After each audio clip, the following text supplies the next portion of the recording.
اگر آپ کو آج تک یہ سمجھ نہیں آئی کہ اذان کے وقت بیت الخلاء جانا درست ہے یا نہیں، تو آج کی یہ بات آپ کی سوچ بدل دے گی۔ کیا واقعی اس وقت واش روم جانا گناہ ہے؟ کیا اس پر نبی کریم صلی اللہ علیہ وآلہ وسلم کا کوئی واضح حکم موجود ہے؟ اور اگر ہم لا علمی میں یہ کام کرتے رہے تو کیا اس کا کوئی نقصان بھی ہے؟ آج آپ کو وہ حقیقت بتائی جائے گی جو بہت کم لوگ جانتے ہیں، ایسی بات جو سن کر آپ آئندہ ہر اذان کے وقت خود کو روکنے کی کوشش کریں گے اور شاید کہ آپ کی زندگی میں ایک بڑی تبدیلی آ جائے۔ اس لیے اس ویڈیو کو آخر تک ضرور دیکھیں، کیونکہ درمیان میں ایک ایسا نقطہ بھی آئے گا جو آپ کو حیران کر دے گا۔ بسم اللہ الرحمن الرحیم۔ السلام علیکم ورحمۃ اللہ وبرکاتہ۔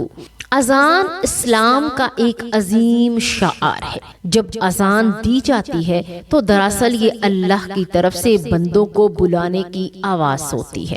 یہ وہ لمحہ ہوتا ہے جب زمین آسمان کے درمیان اللہ کی بڑائی کا اعلان کیا جاتا ہے۔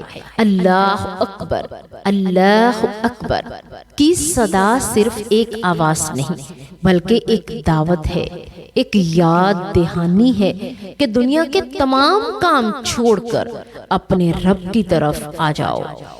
اکثر لوگوں کے ذہن میں یہ سوال پیدا ہوتا ہے کہ اگر اذان کے وقت ہمیں بیت الخلاء کی حاجت ہو جائے تو کیا کرنا چاہیے؟ کیا اس وقت واش روم جانا بے ادبی ہے؟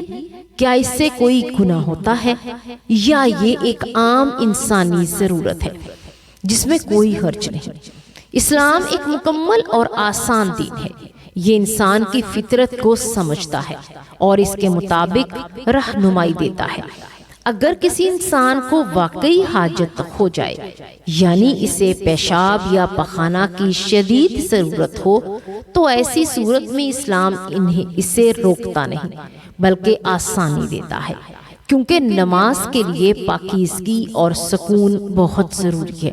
اگر کوئی شخص حاجت کو روک کر نماز پڑھنے لگے تو اس کی توجہ قائم رہتی ہے، نہ ہی وہ خشوع خضوع کے ساتھ عبادت کر سکتا ہے۔ اسی حوالے سے ایک حدیث کا مفہوم ہے کہ جب کھانا سامنے ہو یا انسان کو حاجت ہو تو نماز کے لیے کھڑا نہ ہو بلکہ پہلے اپنی ضرورت پوری کرے۔ صحیح بخاری مسلم۔ اس سے واضح ہوتا ہے کہ اسلام نماز کو تکلیف میں ڈالنے والا دین نہیں بلکہ آسانی دینے والا دین ہے۔ لیکن یہاں ایک اہم بات سمجھنے کی ہے کہ اذان کے وقت بیت الخلاء جانا بذات خود کوئی گناہ نہیں اگر واقعی ضرورت ہو، لیکن اگر کوئی شخص بغیر ضرورت کے صرف غفلت یا لاپرواہی کی وجہ سے اذان کے وقت ایسے کاموں میں مصروف ہو جائے، وہ اذان کو سننے اور اس کا جواب دینے سے محروم ہو جائے، تو یہ ایک محرومی ہے۔ اذان سننے کا بھی بہت بڑا ثواب ہے۔ نبی کریم صلی اللہ علیہ وآلہ وسلم نے فرمایا، جب تم اذان سنو تو مؤذن کے کلمات کو جواب دو۔ صحیح مسلم۔ یعنی اذان کے ہر جملے کے ساتھ وہی الفاظ دہرانا سنت ہے اور اس پر اجر و ثواب ملتا ہے۔ اب اگر کوئی شخص اذان کے وقت بیت الخلاء میں ہو تو وہ اذان کا جواب نہیں دے سکتا، کیونکہ وہ ایسی حالت میں ہوتا ہے جہاں ذکر کرنا مناسب نہیں سمجھا جاتا۔ اس لیے بہتر یہی ہے کہ اگر ممکن ہو تو اذان سے پہلے ہی اپنی ضروریات پوری کر لی جائیں، تاکہ اذان کے وقت مکمل توجہ کے ساتھ اللہ کی طرف رجوع کیا جا سکے۔ یہاں ایک اور پہلو بھی بہت اہم ہے۔ اذان کا وقت دراصل نماز کی تیاری کا وقت ہوتا ہے۔ اگر ہم اس وقت کو غفلت میں گزار دیں تو آہستہ آہستہ ہماری نمازوں میں بھی سستی آ جاتی ہے۔ شیطان ہمیشہ یہی چاہتا ہے کہ انسان کو اللہ کی یاد سے دور کر دے اور وہ چھوٹی چھوٹی چیزوں سے شروع کرتا ہے۔ کچھ لوگ یہ بھی سمجھتے ہیں کہ اذان کے وقت بیت الخلاء جانا کوئی بہت بڑا گناہ ہے یا اس پر سخت وعید ہے، لیکن ایسی کوئی واضح حدیث موجود نہیں جو اس عمل کو حرام یا گناہ قرار دے۔ البتہ علماء نے ادب اور بہتر عمل کی طرف رہنمائی کی ہے کہ اذان کے وقت انسان کو اللہ کی طرف متوجہ ہونا چاہیے۔ اسلام میں ادب بہت اہم چیز ہے۔ جیسے قرآن کی تلاوت کے وقت ادب کیا جاتا ہے، ویسے ہی اذان کے وقت بھی دل میں احترام ہونا چاہیے۔